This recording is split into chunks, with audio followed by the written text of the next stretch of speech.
அனைவருக்கும் வணக்கம். இன்னைக்கு நான் படிக்க போகிற புத்தகம் கி. ராஜநாராயணன் அவர்களின் மாயமான். இந்த மாதிரி நிறைய கதைகள் தெரிஞ்சுக்க எல்லாரும் மறக்காமல் நூல்வாசம் சேனலை சப்ஸ்கிரைப் பண்ணிடுங்க. வாங்க கதைக்குள்ளே போகலாம். அப்பாவு செட்டியார் சைக்கிளில் வந்து ஜம் என்று இறங்கினார். அவர் வருகைக்காக காத்து கொண்டிருந்த கிராமத்து இளைஞர்கள் சைக்கிளில் பக்கம் நெருங்கி ஹேண்டில் பாரில் சொருகியிருந்த தினப்பத்திரிகையை உரிமையோடு எடுத்து உலக விஷயங்களில் முழுக ஆரம்பித்தார்கள். செட்டியார் சைக்கிள் ஸ்டாண்டை போட்டு நிறுத்திவிட்டு இந்த பக்கம் திரும்பினார். அவருடைய தர்மபத்தினி உலகாம்பாள் தண்ணீரை செம்புமாய் தயாராக நின்று கொண்டிருந்தாள். செம்பை கையால் வாங்கி முகம் கை கால் சுத்தம் செய்தார். இதற்குள் அவருடைய மகன் சிவக்கொழுந்து கடையில் இருந்து இறங்கி வந்து சைக்கிளில் உள்ள சாமான்களை ஒவ்வொன்றாக இறக்கி கடைக்குள் கொண்டுட்டு போனான். இந்த காரியத்தை அவனுடைய தாயாரும் உதவி செய்தாள். செட்டியார் செம்பை வாசப்படியில் வைத்துவிட்டு முகத்தை துடைத்து கொண்டு வீட்டுக்குள் நுழைந்தார். இப்போதான் வரியா? நல்ல எதிர்காத்து என்று மகனை பார்த்து அன்புடன் கேட்டார் நல்ல சிவம் செட்டியார். ஆமாம், கைலாசத்தை எங்கே காணோம் என்று தன் சின்ன மகனை கேட்டார் செட்டியார். பள்ளிக்கூடலிருந்து இப்போதான் வந்து காப்பி சாப்பிட்டுச்சு. வெளியே எங்கேயாவது விளையாட போயிருக்கோம். கருப்பட்டி சிப்பம் என்ன விலை? இன்னைக்கு 7 ரூபாய் போட்டு தள்ளிட்டான் என்று சொல்லிக்கொண்டு தன் பாக்கெட்டிலிருந்து பணத்தை எடுத்து வைக்க ஆரம்பித்தார். செட்டியாரின் தாயார் வடிவாம்பாள் 2 டம்ளர்களில் காப்பியை கொண்டு வந்து வைத்தார். சாப்பிட்டு முடித்து ரூபாய் நோட்டுகளை ஒழுங்கு பண்ணி தன் மனைவியிடம் கொடுத்தார். பெட்டியில் வைக்க சொல்லிவிட்டு கடைக்கு முன்னால் பேப்பர் படித்து கொண்டவர்களிடம் வந்தார். என்னையா கோயில்பட்டியில் என்ன விசேஷங்க என்று அங்கிருந்த ஒருவர் சாதாரண வழக்கமாக கேட்டார் செட்டியாரை பார்த்து. இன்னைக்கு என்ன அங்கே ஒரே கூட்டம் ஜேன்னு கூட்டமாகி. அப்படி என்னையா விசேஷம்? நாசமாக போச்சு, இன்னைக்கு சுதந்திர தினம் இல்லை என்று பூரிப்போடு சொன்னார் செட்டியார். இதற்குள் பேப்பரை பார்த்து கொண்டிருந்த ஒரு இளைஞன் தொண்டையை கனைத்து கொண்டு பலமாக சத்தத்தோடு ஒரு செய்தியை வாசிக்க ஆரம்பித்தான். எல்லோரும் தங்கள் பேச்சை நிறுத்திவிட்டு கவனமாக கேட்க ஆரம்பித்தார்கள். மழை இல்லேன் என்று இனி விவசாயிகள் கவலைப்பட வேண்டாம். புஞ்சை பகுதியில் உள்ள விவசாயிகளுக்கு சர்க்கார் கிணறு தோண்ட ஒரு கிணற்றுக்கு 400 ரூபாய் இனாமாக கொடுக்கிறார்கள். புஞ்சை நிலத்தை வளமாக தோட்டமாக்கி உற்பத்தி பெருக்கி விவசாயிகள் லாபம் அடைய கேட்டுக்கொள்ளப்படுகிறார்கள் என்பதுதான் செய்தியின் சாரம். இந்த செய்தியை அங்கிருந்தவர்கள் ஆச்சரியமாக இருந்தது. இனம் புரியாத சந்தோஷம் உண்டானது. ஆனால் அவர்களுக்கு நம்ப சிரமமாக இருந்தது. செட்டியாரை தவிர ஒருவரும் நம்பவில்லை. இது என்னையா வேடிக்கையா இருக்குது? இது நெசந்தானா? நெசமாவது ஒன்றாவது எல்லாமே பேப்பர்காரன் விட்ட டூப்பு. நீ ஒன்று, உமக்கு இன்னும் பித்தம் தெளியல போலிருக்கு. எதையும் பட்டுன்னு நினைச்சிடப்படாது. பேப்பர்காரன்கள் வாட்டு போடுவாங்க. ஐயோ, என் தலையில் தலையெழுத்தா ஆனானப்பட்டதெல்லாம் கடன் இல்லைன்னு விட்டுட்டாங்க. இனாமாக கொடுக்க என்ன தெருவிலையா கிடக்கு? செட்டியார் பார்த்தார். ராமசாமி அதை இப்படி கொண்டு வா என்று வாங்கி அதை தானே உரக்கப்படித்தார். என்ன இருந்தாலும் விவசாயிகளால் நம்ப முடியவில்லை. அவர்களுடைய பேதமையை நினைத்து செட்டியார் மனதுக்குள் சிரித்து கொண்டார். அந்தி மயங்கி எழுந்து மறையும் நேரம் ஆகிவிட்டதால் அந்த கோஷ்டி இது சம்பந்தமாக பேச்சை பேசிக்கொண்டு கலைய ஆரம்பித்தது. செட்டியார் வீட்டுக்குள் வந்தார். வீட்டு முற்றத்தில் கிழவர் குளித்து கொண்டிருந்தாள். வடிவாம்பாள் அவருக்கு முதுகு தேய்த்து கொண்டிருந்தாள். தம்பி, நீயும் குளிச்சிறேன், நேரம் காணாதா என்றார் பெரியவர். செட்டியார் குளிக்கணும் என்று சொன்னாரே தவிர மனசு அங்கே இல்லை. அவருடைய எண்ணம் எல்லாம் தன்னுடைய புஞ்சு நிலத்தை சுற்றி சுற்றி வந்தது. அந்த கிராமத்திலேயே கொஞ்சம் சௌரிகமாக உட்கார்ந்து சாப்பிடக்கூடிய புள்ளிகளில் நம்மளுடைய செட்டியாரும் ஒருவர். அவருக்கு செழிப்பான மந்தை நிலம் 4.5 ஏக்கர் உண்டு. மேலும் ஒரு சின்ன கடை ஒன்று அந்த ஊருக்கு தகுந்த மாதிரி வைத்திருந்தார். நிலத்திலிருந்து வருகிற தானியம் சாப்பாட்டுக்கும் கடையிலிருந்து வருகிற வருமானம் குடும்ப செலவுக்கும் வண்டி ஒரு மாதிரி ஓடிக்கொண்டிருந்தது. இனாமாக கிணறு வெட்ட சர்க்காரால் கொடுக்கும் அந்த 400 ரூபாய் வாங்கி நம்மளுடைய நிலத்தை ஒரு கிணறு வெட்டி அதை நல்ல ஒரு தோட்டமாக ஆக்கிவிட்டால் என்ன நிறைய வருமானமாக கிடைக்கும். ஏதோ நம்மளுடைய குழந்தை குட்டிகளுக்கு பிற்காலத்தில் ஒரு சௌகரியம் செய்து வைத்த மாதிரியாவது இருக்கும் என்று நினைத்தார் செட்டியார். தகப்பனார் குளித்து முடித்து வந்து கட்டிலில் உட்கார்ந்தார். நம்ம நிலத்தில் ஒரு கிணறு வெட்டினா என்ன என்று கேட்டார் செட்டியார். கிணறு அது எதுக்கு? தோட்ட நிலம் என்றாலும் அதற்கு நிறைய சிரமப்பட வேணும். நமக்கு கடக்கண்ணியை நிர்வாகம் பண்ணுறதுக்கே நேரம் சரியாக இருக்குது. தோட்டெல்லாம் சொந்த ஆள் பாடுபட்டாதான் லாபம் உண்டு. அதோடு அதில் போட்டு எடுப்பதற்கு நிறைய பணம் வேணும். இதுக்கெல்லாம் நம்ம எங்கே போகிறது? இதையெல்லாம் உத்தேசம் பண்ணித்தான் நம்மளுடைய பெரியவர்கள் அதை அப்படியே புஞ்சநிலமாக வைத்திருக்கிறார்கள். பணத்தை பற்றி கவலை வேண்டாம். சர்க்காரிடமிருந்து கிணறு ஒன்றுக்கு 400 ரூபாய் இனாமாக தராங்க. அப்படியா? அப்படி இருந்தாலும் அந்த ரூபா காணாது தான். ஏதோ அவர்களால் கொடுக்க முடிந்தது அவ்வளவுதான். அதையாவது இனாமாக கொடுக்கிறார்களே. இனாமாக கொடுக்க வேண்டாம், கடனாக கொடுக்க வேண்டியது தானே. குறைந்தது ஒரு 2000 ரூபாய் கொடுக்க வேண்டும். நீண்ட காலத்துக்கு தவணையாக 10 அல்லது 20 வருஷத்துக்குள்ளே அதை நாம் திருப்பிடலாம். இது என்னப்பா நீங்கள் சொல்கிறது? வேடிக்கையால் இருக்கே. நம்ம தேசத்தில் எத்தனை கிணறுகள் வெட்ட வேண்டியது இருக்குது? எவ்வளவு தொகையாகும்? அவ்வளவு தொகைக்கும் அவர்களால் கொடுக்க முடியுமா? இனாமாக கிடைக்கிற 400 ரூபாயை வைத்து தோண்ட வேண்டியதான். மீதியை எப்படியாவது போட்டு சரி கட்ட வேண்டியதான். கண்டு காணாமல் கொஞ்சம் கடன் வாங்கினால் வருகிற மசூலில் கட்டிவிட்டால் போகிறது. என்னமோப்பா, உனக்கு தைரியம்தான், நீ செய். எனக்கு இத்தனை வயதாகிறது. ஒருத்தங்கிட்ட கூட நான் கையை கட்டி கடன் வாங்கினதில்லை. பகவான் அருளால் நமக்கு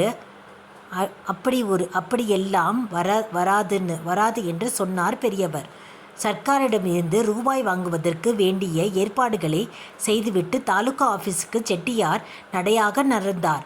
கிராம அதிகாரிகள் சரி கட்டுவதற்குள் போதும் என்று ஆகிவிட்டது. பணம் வருமா வராதா என்று சந்தேகம் பலத்தது. ஆரம்பத்தில் இது கையில் இருந்த ஒரு 50, கடைசியில் ஒரு நபர் மூலம் உண்மை பளிச்சென்று தெரிய வந்தது. வருத்தப்பட்டு என்ன செய்ய? செட்டியார் அதற்கு பணிந்ததுதான் தாமதம். காரியங்கள் கிரிகிரி என்று நடந்தது. இப்போது செட்டியார் ரூபாயை தேடி செல்லவில்லை. ரூபாய் செட்டியாரை தேடி வந்தது. ஆனால் எண்ணி பார்க்கவில்லை. அவருடைய கைக்குள் கிடைத்தது ரூபாய் 300 தான். கிணறு தோண்ட ஆரம்பித்து செட்டியாருக்கு ரூபாய் 300 போன மூளைக்கு தெரியவில்லை. சரி, ஒரு 500 ரூபாய் கடன் வாங்க வேண்டியதான் என்று தீர்மானித்தார். ரூபாய்க்கு பக்கத்து ஊரில் முதலியார் ஐயாவூர் நாயக்கரிடம் போவது என்று முடிவு செய்தார். காலையில் எழுந்து முடிக்க வேண்டிய ஜோலியெல்லாம் முடித்துவிட்டு ராவகாலத்தை போக்கி நல்ல நேரம் சகுனங்கள் எல்லாம் பார்த்து ஸ்ரீமான் ஐயாவு நாயக்கருடைய வீட்டுக்கு போய் சேர்ந்தார் செட்டியார்.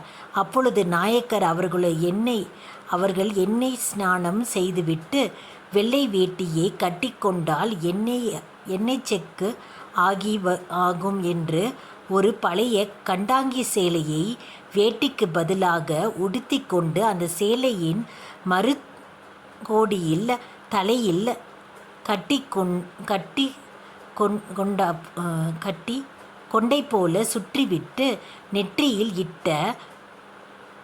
இட்டுக்கொள்ள நாமம் குளித்து கொண்டிருந்தார். செட்டியாரை பார்த்ததும் மருமக பிள்ளை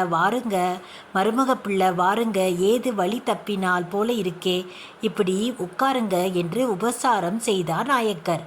செட்டியார் தன்னை தேடி வந்த காரியம் இவருக்கு எதுவாக இருக்கும் என்று யூகித்தும் ஒன்றும் தெரியாதது போல் இருந்தார். பேப்பர் சமாச்சாரிலிருந்து ஆரம்பித்து எங்கெல்லாமோ சுற்றி கடைசியாக கடன் கேட்பதில் கொண்டு வந்து நிறுத்தினார் செட்டியார். நாயக்கர் எல்லாவற்றையும் நாமம் போட்டுக்கொண்டே கேட்டுக்கொண்டு வந்தார். ரூபாய் வேணுமா? அதுக்கென்ன, தாராளமாக வாங்கி கொண்டு போங்க. மருமகனே, உனக்கில்லாத ரூபாயா என்றார். செட்டியாருக்கு உச்சி கொழுந்து விட்டது. ரூபாய் கிடைத்து விட்டதாக செட்டியாருக்கு எண்ணம். 4.5 ஏக்கர் நிலம் கிடைத்து விட்டதாக நாயக்கருக்கு எண்ணம். இன்றைக்கு என்ன புதன்கிழமையா, சரி நாளைக்கு வந்து வாங்கி கொண்டுட்டு போ என்றார். மறுநாள் நோட்டை எழுதி ரெடியாக இருந்தது. ஸ்டாம்பின் மீது கையெழுத்து போட்டுவிட்டு செட்டியார் நோட்டை வாங்கி பார்த்து திடுக்கிட்டார். 500க்கு 1000 ரூபாய் எழுதியிருந்தது. மாமா, இது என்ன இப்படி என்று தயங்கினார் செட்டியார். அதுக்கென்ன மருமகனே, இதெல்லாம் ஒரு சம்பிரதாயம்தான். எவ்வளவு எழுதினா என்ன, வட்டியும் 1க்கு பதிலாக 1.25ன்னு போட்டிருக்கீங்களே. நாயக்கருக்கோ சிரிப்பு வந்து விட்டது. சத்தம் கேட்காமல் உடம்பு மாத்திரம் குலுங்கச் சிரித்தார். ரூபாய் சரியாய் இருக்கிறதா என்று பார்த்துக்கொள் என்று சொல்லி 500 ரூபாயை 2 முறை எண்ணிவிட்டு செட்டியாரிடம் கொடுத்துவிட்டு தன் தலையில் தடவி கொண்டார். நாயக்கர், இது அவருக்கென்று ஒரு பழக்கம். கடன் வாங்கியது வீண் போகவில்லை என்று செட்டியார் நினைத்தார். தண்ணீர் கிணற்றுக்குள் கண்டு கொள்வதற்காக வாங்கிய கடன் செலவாகி முடிவதற்குள் சரியாக இருந்தது. கிணற்றுக்கு மேல் பக்கம் உட்கார்ந்து செட்டியார் யோசனையில் ஆழ்ந்த வண்ணம் இருந்தார். கடையை சரியாக கவனித்து பல நாட்கள் ஆகிவிட்டன. நேரடியாக கவனம் இல்லாததால் வியாபாரம் மந்தமாகிவிட்டது. விற்பனையில் குறைந்து போய் விட்டதே என்று யோசனையில் பலமாக ஆரம்பித்தார். கற்கள் சம்பட்டியால் அடித்து உடைக்கிற ஓசையும் கம்பியால் இடைவிடாமல் விழும் சுத்தியலால் ஒலிக்கும் கிணற்றுக்குள் இருந்து கேட்டுக்கொண்டே இருந்தது. கிணற்றுக்குள் இருந்து நல்ல தண்ணீர் நல்ல தண்ணீர் என்று குரல் கேட்டு திரும்பினார் செட்டியார். சப்தங்கள் எல்லாம் நின்றன. அடிச்சது யோகம். அப்படியில்லை இருக்கணும். சரியான தண்ணீர். இப்படி ஒரு தண்ணீர் இந்த பக்கத்திலேயே கிடையாது. செட்டியார் வேகமாக கிணற்றுக்குள் இறங்கி ஒரு வாய் தண்ணீரை கையால் அள்ளி குடித்தார். அவருக்கு உண்டான சந்தோஷத்துக்கு அளவே இல்லை. நம்மை பிடித்த பீடை எல்லாம் இன்றோடு ஒளிந்து விட்டது என்று நினைத்தார். ஊழியர் தண்ணீர் நல்லதாக இருக்கிறது தவிர உரை இறக்க மகசூல் வைக்கானாது. கிணற்றுக்குள் குழி வேலை செய்பவர்கள் முதலாளி தோண்டியதை தோண்டிவிட்டார்கள். இனி ஒரு 2 ஜகம் தோண்டுவதற்கு யோசிக்கலாமா? கையோடு கையாக செய்து முடித்து விட்டால் நல்லது. யானை வாங்கிவிட்டு தொரட்டிக்கு யோசிப்பார்களா என்றார்கள். செட்டியார் சிரித்து கொண்டார். இவர்களுக்கெல்லாம் என்ன சொல்லிவிடுவார்கள். ஆனாலும் இவ்வளவு பாடுபட்டு தோண்டியதை பிரயோஜனம் இல்லாமல் போகிறதே என்று எண்ணினார். வீட்டுக்கு சென்று செட்டியார் தன் மகன் சிவக்கொழுந்தை அனுப்பி தன் கிணத்திலிருந்து ஒரு குடம் தண்ணீரை எடுத்து வரச் சொன்னார். வீட்டில் உள்ளவர்கள் எல்லாம் தண்ணீரை சாப்பிட்டு நன்றாக இருக்கிறது என்று வியந்தார்கள். நல்லசிவம் செட்டியாருக்கு மாத்திரம் தண்ணீர் ருசிக்கவில்லை. இதற்குள்ள இந்த நல்ல தண்ணீர் விஷயம் தீ போல ஊருக்குள் பற்றியது. ஆண்கள் செட்டியாரின் யோகத்தை பற்றி பேசினார்கள். பெண்கள் தண்ணீர் எடுக்க கிணற்றின் மேல் படையெடுத்தார்கள். தண்ணீரில் அருமை அவர்களுக்கெல்லாம் தெரியும். அதை அறிந்த செட்டியார் பொங்கி பூரித்து போனார். செட்டியாருக்கு இப்பொழுது 2 பிரச்சனை எழுந்தன. புதிதாக ஒரு ஜோடி காளை வாங்க வேண்டும். கிணற்றை இன்னும் ஆழப்படுத்த வேண்டும். தகப்பனாரிடம் கலைந்தார். மகனே, உனக்கு என்ன தோன்கிறதோ அதை அப்படியே செய், கடவுள் விட்ட வழி என்று கூறிவிட்டார். திரும்பவும் ஐயாவு நாயக்கர் வீட்டுக்கு நோக்கி நடந்தார் செட்டியார். விஷயத்தை அறிந்த ஐயாவு நாயக்கர் மிகவும் சந்தோஷம் கொண்டார். மாப்பிள்ளை, குடி தண்ணீர் கஷ்டப்படுகிற ஒரு ஊரில் ஒரு நல்ல தண்ணீர் கிணறு கிடைக்கிறதே பெரிய தர்மம் அல்லவா என்று பாராட்டிவிட்டு, சரிதான், கமலைக்கும் மாடுகளுக்கும் அதுக்கு வேண்டிய சாமான் பொருட்களுக்கும் வேண்டுமென்கின்ற கிணறு வேற இன்னும் ஆழப்படுத்த வேண்டுமென்கின்றாய். இதற்கெல்லாம் குறைந்தது ரூபாய் 1000க்கு குறையாமல் வேண்டுமே என்று என்ன செய்ய போகிறாய் என்று கேட்டார். மாமா, அதற்குத்தான் உங்களிடம் வந்திருக்கிறேன். நீங்கள் தான் அதற்கு ஒரு வழி செய்ய வேண்டும். நீங்கள் என்ன சொல்கிறீர்களோ அதை கேட்டுக்கொள்கிறேன் என்று பணிவோடு சொன்னார் செட்டியார். நாயக்கர் ஏதோ மனசுக்குள் தீர்மானிப்பது போல பாவனை செய்து தன்னுடைய பார்வையை வேறு பக்கம் திருப்பிக் கொண்டு தீர்மானமான குரலில், இப்போதைக்கு இருக்கிற நிலத்தை ஏக்கர் 300 ரூபாய்தான் பெறும். 4.5 ஏக்கருக்கு 12, அரை ஏக்கருக்கு ஒரு 150, 1350, என்றார். செட்டியாருக்கு திடுக்கென்றது. என்ன மாமா இப்படி சொல்றீங்களே என்று தயங்கினார். ஆனாலும் மனசுக்குள் என்ன விலை போட்டு கொண்டால் நமக்கென்ன, விலைக்கா கொடுக்கப் போகிறோம் என்று நினைத்து என்ன செய்ய வேண்டும் என்று சொல்கிறீர்கள் என்றார். அப்பாவு, நான் சொல்கிறத கேளு. பேசாமல் நிலத்தை கிணத்தையும் அடமானம் வச்சிடு. ரூபாயை வாங்கி கொண்டு போ. சம்மந்தம் இல்லைன்னா வேறு எங்கேயாவது போய் ரூபா கிடைச்சா மகாராஜாவா வாங்கிக்கொள். நான் வேண்டுமென்று சொல்லவில்லை. நான் கொடுத்த 500 ரூபாயை கொடுத்துவிடு என்றார். செட்டியார் என்ன சொல்ல முடியும்? நல்லது, நீங்கள் சொன்னபடியே அடமானம் செய்து கொள்கிறேன் என்று ஒப்புக்கொண்டார். அடமானம் செய்யப்பட்டது. பத்திரத்தில் குடும்பத்தில் உள்ள எல்லோரும் கையெழுத்து போட வேண்டும் என்றார் நாயக்கர். நல்ல சிவம் செட்டியாரிடம் பேனாவை கொடுத்தார். கைகள் நடுங்க கையெழுத்து போட்டார். செட்டியாரிடம் பேனாவை கொடுத்தார்கள். தனக்காகவும் மைனருக்காகவும் என்று எழுதி கையெழுத்து போட்டார். ரூபாய்க்கு 1000 பெற்றுக்கொண்டார். பத்திரத்தில் ரூபாய் 2000 அடமானம் என்று எழுதியிருந்தது. கழுகுமறை சந்தையில் செட்டியார் 2 செவலை காளைகளை பிடித்தார். விலை 600 ரூபாய். செலவு வேறு. கமலைக்கு வேண்டிய சாமான்கள் கூனை, வாடம், வால் கயிறு, மண்வெட்டி முதலிய சாமான்கள் வாங்கி ஆயிற்று. இனி குனைவால் நெய்ந்த தோல் வாங்க வேண்டும். கூட வந்த விவசாயிகளோடு தோல் கடைக்கு போனார் செட்டியார். தோலில் விலை 50 ரூபாய் என்று சொன்னான் கடைக்காரன். என்ன, தோலின் விலை 50 ரூபாயா? என்னையா அநியாயமா இருக்கிறதே. ஒரு கூனைக்கு வேண்டிய தோல் 50 ரூபாய் என்றால் கூட வந்த விவசாயிகள் செட்டியாரை பார்த்து சிரித்தார்கள். அதில் ஒரு வயசான விவசாயி, அட பைத்தியக்கார செட்டியாரே, விவசாயம் செய்கிறதெல்லாம் என்ன என்று நினைத்து கொண்டீர்? விவசாய கணக்கு பார்த்தால் தரிசுதான் மிச்சம் என்று சொன்னவன்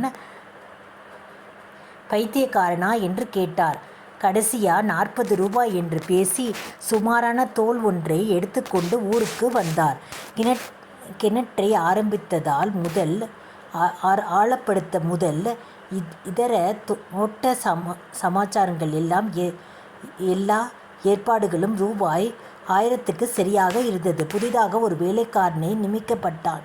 அவனுக்கு தோட்ட சமாச்சாரங்கள் எல்லா விஷயங்களும் தெரியும். சாப்பாடு போக மாதம் ரூபாய் 10 ரூபாய் சம்பளம் தீர்மானம் ஆயிற்று. தோட்டத்தில் மிளகு செடி நட ஏற்பாடு நடந்தது. அந்த சமயம் மிளகு வத்தல் ஏகப்பட்ட கிராக்கி. பொதி ஒன்றுக்கு 300 ரூபாய் விற்றது.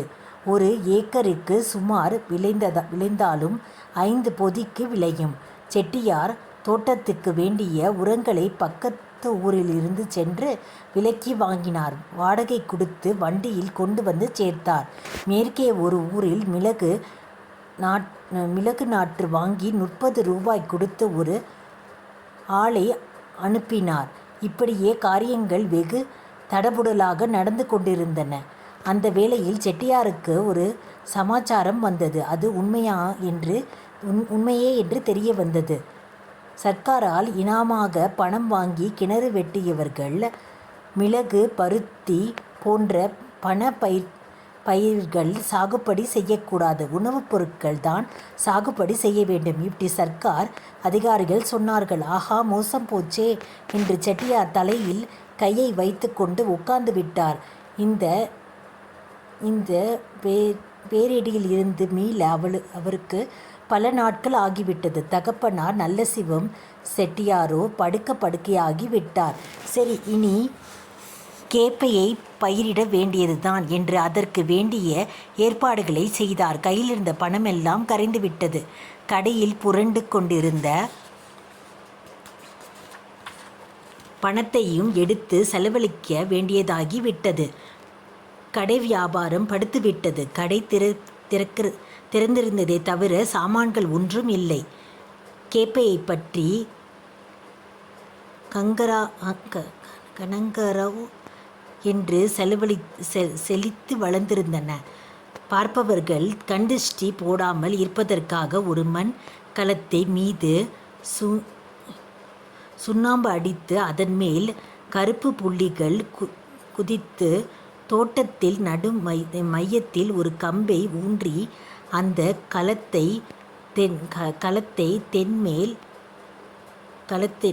அதன் மேல் கவிழ்த்து வைத்திருந்தார் செட்டியார். பயிர் போதிக்கு வந்த சமயத்தில் கிணற்றில் தண்ணீர் இல்லை. மழை பெய்வதாக காணும். ஊருக்குள் தோட்டம் பயிர்கள் மானாவரி புஞ்சைகள் பயிர்கள் வாடின கருகின. ஊரிலுள்ளோர்கள் சேர்ந்து மலக்கஞ்சி எடுத்தார்கள். கொடுப்பாவி கட்டி இழுத்தார்கள். ஊர் தேவதைகளுக்கு வான தேவதைகளுக்கு கிடாய் வெட்டி பொங்கலிட்டார்கள். விராட பருவம் வாசித்தார்கள். தினப்பத்திரிகைகளில் போட்டிருக்கும் காலநிலையை ஊன்றி படித்தார்கள். சாதாரண ஜோதிடர்களும் கூட மழை எப்பொழுது பெய்யும் என்று கேட்டார்கள். மழை பெய்வதாக இல்லை. வெள்ளை வெயில் அடித்தது. என்றாவது ஒரு நாள் கருமேகங்கள் கூடி சூரியனை பலமாக பந்தல் போட்டு மறைக்கும். சூழ்மேகங்கள் கனம் தாங்காது இப்பொழுது பூமியில் இறங்கிவிடும் போலிருக்கு. திடீரென்று எங்கிருந்தோ பெருங்காற்று வந்து மேகங்களை எல்லாம் பாய் சுருட்டி விடுவது போல சுருட்டி கொண்டு போய்விட்டது. ஜனங்கள் முணுமுணுப்பார்கள். முகத்தை சுளித்து கொள்வார்கள். ஒருவரிடம் ஒருவர் மாறி மாறி ஒன்றுமில்லாமல் போய்விட்டதே இப்படி என்று கேட்டுக்கொள்வார்கள். நாம் என்னத்தை பிழைக்கப் போகிறோம் என்று சலித்து கொள்வார்கள். செட்டியாரின் முகத்திலிருந்தும் கவலை மாறி பீதிப்படைந்தார். பயிர்கள் எல்லாம் கருகி சுருக்கமாக மாறின. விவசாயிகள் வெறும் தாளை அறுவடை செய்தார்கள். கால்நடை கொஞ்சம் தீவனம் கிடைத்துவிட்டது. மனிதனுக்கு என்ன செய்வது? கிணற்றுகளில் குடிநீர் இல்லை. வழிக்கு குழலுக்கு தண்ணீர் வந்தது. வயது முதியவர் கிழவர்கள் தாது வருஷ பஞ்சத்தை பற்றி பேச ஆரம்பித்தார்கள். துட்டு இருப்பவர்கள் மொச்சக்கொட்டையை வாங்கி சாப்பிட்டார்கள். கையில் துட்டு இல்லாதவர்கள் காடுகளில் முளைத்திருக்கும் கிழங்குகளை தேடி எடுத்து வேக வைத்து தின்னார்கள். செட்டியார் எப்போதோ கடையில் இழுத்து மூடிவிட்டார். வீட்டிலிருந்த பெண்கள் நகைகளை அடகு வைத்து ரேஷனில் நெல் வாங்கி குத்தி சமைத்து சாப்பிட்டார்கள். வாழ்க்கை கசந்து விட்டது. ஒருவருக்கொருவர் மனப்பூசல், சண்டை. நல்ல சிவம் செட்டியார், ஐயோ எனக்கு சாவு வராதா பகவானே, என்னை கொண்டுட்டு போயிடே என்று வாயை திறந்து சொல்ல ஆரம்பித்து விட்டார். ஆனால் சாவு அவருக்கு வரவில்லை, வடிவாம்பாளுக்கு வந்தது. தலையில் ஓங்கி அரைத்து கொண்டார் நல்ல சிவம் செட்டியார். அப்பாவு செட்டியாரும் கீழே விருந்து புரண்டார். ஐயோ என்று கல்தூணில் முட்டினார். பக்கத்தில் இருந்தவர்கள் செட்டியாரை பிடித்து கொண்டார்கள். ஆசுவாசப்படுத்தினார்கள். அம்மா, எங்களை எல்லாம் இப்படி விட்டுட்டு போயிட்டியே என்று கூக்குரலிட்டார். அப்பாவு, என்ன இது, நீ ஆம்பளை பிள்ளை, இப்படி மனசை விடலாமா, அடக்கிக்கொள் என்று பக்கத்தில் இருந்தவர்கள் தேத்தினார்கள். இப்படி அவர்கள் சொல்லவும் அவருடைய துக்கம் முன்னைவிட பல மடங்கு அதிகமாகி பீரிட்டு வெளிவந்தது. கைகளால் முகத்தை மூடிக்கொண்டு உடம்பு குலுங்க கேவி கேவி அழுதாள். வடிவாம்பாளை செட்டியாரின் தோட்டத்திலேயே அடக்கம் செய்தார்கள். அமரக்கிளைகளை எல்லாம் அமர காரியங்கள் எல்லாம் முடிந்த சில நாட்கள் கழித்து செட்டியாரை வரச் சொல்லி ஆள் அனுப்பினார் நாயக்கர். செட்டியார் போனார். தாயார் இறந்த விஷயத்தை எல்லாம் துக்கம் விசாரித்துவிட்டு, ஏதோ ரொம்ப கஷ்டப்பட்டு விட்டீர்கள், ரூபாயில் கொஞ்சமாவது கொடுக்க முடியவில்லை என்றாலும் இந்த வருஷம் வட்டியாவது கொடுத்தால் நன்றாக இருக்கும் என்றார் செட்டியார். செட்டியார் ஒன்றும் பேசவில்லை என்று கூறினார் நாயக்கர். செட்டியார் ஒன்றும் பேசவில்லை. நல்லது மாமா, உங்களுக்கு நான் வட்டி கொடுத்து விடுகிறேன் என்று மட்டும் சொன்னார். நேராக வீட்டுக்கு வந்து தன்னுடைய குழந்தை கைலாசத்தின் நகைகளை விற்று 3வது மனுஷனுக்கு தெரியாமல் வட்டி கட்டிவிட்டார். ஊரிலிருந்து ஏழு விவசாயிகள் எல்லோரும் தஞ்சாவூர் என்றும் ஆந்திர தேசம் என்றும் பஞ்சம் பிழைக்க சென்றார்கள். இந்த நிலையில் ஒரு வருஷம் பூராவும் நீடித்தது. அடுத்த வருஷமாவது பஞ்சம் தெளியும் என்று எதிர்பார்த்தார்கள். அந்த ஜனங்களிடையே துரதிர்ஷ்டம் அடுத்த வருஷமும் அப்படியே தான் இருந்தது. ஆடு மாடுகள் விற்றார்கள், பண்ட பாத்திரங்கள் விற்றார்கள், தங்களிடம் உள்ள எதையெல்லாம் விற்க ஜீவிக்க முடியுமோ அதையெல்லாம் விற்றார்கள். செட்டியாரால் மறு வருஷம் வட்டி கட்ட முடியவில்லை. நாயக்கர் ஆர்மேலால் அனுப்பி நெருக்கினார். என்ன செய்வார்கள் பாவம். வீட்டையும் நிலத்தையும் தவிர அவர்களிடம் எதுவாவது இருக்கிறதா? இரண்டையும் நாயக்கருக்கு தாரை வார்த்து விட்டார்கள். நாயக்கர் தயாள குணமுள்ளவர். அவர்கள் பஞ்சம் பிழைக்க செல்வதற்கு 100 ரூபாயை கொடுத்தார். செட்டியார் குடும்பத்தோடு புறப்பட்டார். தான் பிறந்து வளர்ந்த அந்த கிராமத்தை விட்டு, தவழ்ந்து விளையாடிய அந்த மண்ணை விட்டு புறப்பட்டார். அவருடைய தோட்டத்தில் வழியாகத்தான் பாதை. தன்னுடைய நிலத்தின் மேல் கால்பட்டதும் செட்டியாருக்கு உடம்பு புல்லரித்தது. கண்ணிலிருந்து தண்ணீர் தாரதாரையாக விழுந்தது. தாயாரை அடக்கம் செய்த இடத்துக்கு வந்து அப்படியே தரையில் மரம் போல சாய்ந்தார். சாய்ந்ததும் தன் மண்ணில் மேல் புரண்டார். பெண்களுக்கும் குழந்தைகளுக்கும் குய்யோ முறையோ எழுந்தார்கள். நல்லசிவம் செட்டியார் சமைந்த கல்லாக நின்றார். சிறிது நேரம் கழித்து மகனை தூக்கி நிறுத்தினார் பெரியவர். எல்லோருடைய அழுகையும் நிறுத்திவிட்டு ரயில்வே ஸ்டேஷனை நோக்கி நடந்தார்கள். ரயில் ஒவ்வொன்றாய் ஸ்டேஷனுக்கு தாண்டி வடக்கே போய்க் கொண்டிருந்தது. பசுமையிலும் தாண்டி மதுரையை நெருங்கி விட்டது. தூரத்தில் வரும்போது கிழவர் கோபுரங்களை கண்டு கொண்டார். தலைக்கு மேல் 2 கைகளிலேயும் வைத்து கண்களை மூடிக்கொண்டார். செட்டியாரின் குடும்பத்தை தவிர அந்த பெட்டியில் இருந்தவர்கள் எல்லோரும் மதுரையில் இறந்து விட்டார்கள். செட்டியார் பிளாட்பாரத்தில் கடைகளில் குழந்தைகளுக்கு தின்பண்டம் பலகாரம் வாங்கினார். அதோடு அன்றைக்கு தினப்பத்திரிகை ஒன்றை வாங்கினார். செட்டியார் எப்பொழுதும் பத்திரிகை வாசிப்பதில்லை, ஆனால் வாங்கிய தவறமாட்டார். இந்நிலையிலும் பழக்கம் என்பது அவரை விட்டு போய்விடவில்லை. வாங்கிய பலகாரங்களில் எல்லோரும் சாப்பிட்டார்கள். பத்திரிகை மட்டும் அப்படியே பெஞ்சில் கிடந்தது. சோழவந்தான் ஸ்டேஷனில் நுழைந்த பேர்கள் ஏறி செட்டியாரின் பக்கத்தில் உட்கார்ந்தார்கள். ரயில் புறப்பட்டது. வந்தவர்களின் ஒருவர் செட்டியாரின் பக்கத்தில் கிடந்த பத்திரிகையை எடுத்து படித்து கொண்டிருந்தார். திடீரென்று தன் சகாக்களை நோக்கி ஒரு செய்தியை பலமாக வாசித்தார். எல்லோரும் அதை கேட்டார்கள். கிணறு வெட்ட சர்க்காரால் இனாமாக ரூபாய் வழங்கப்படும் திட்டத்தை விவசாயிகளின் நன்மையை உத்தேசித்து நீடித்திருக்கிறார்கள். இந்த வருஷம் கிணறு ஒன்றுக்கு 500 ரூபாய் இனாமாக கிடைக்கும். விவசாயிகள் இத்திட்டத்தில் பயன்படுத்தி உணவு உற்பத்தியை பெருக்கி தேசத்துக்கு